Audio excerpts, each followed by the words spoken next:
The words like both, several, many and a few always take a verb in plural form. ये जो words हैं both, several, many, a few, ये हमेशा अपने साथ verb की plural form लेते हैं. मेरा ख्याल है इसमें तो कुछ ज़्यादा समझने वाली बात नहीं है.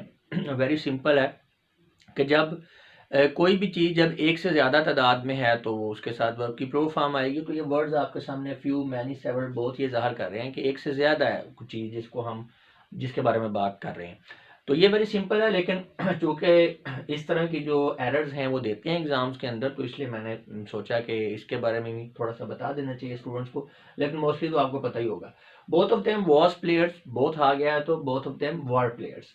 A few boys is playing the match. A few boys are playing the match. Many students were standing there. Many students were standing there. Several boys is present in the class. Several boys are present in the class. ये सही sentence होगा हमारा.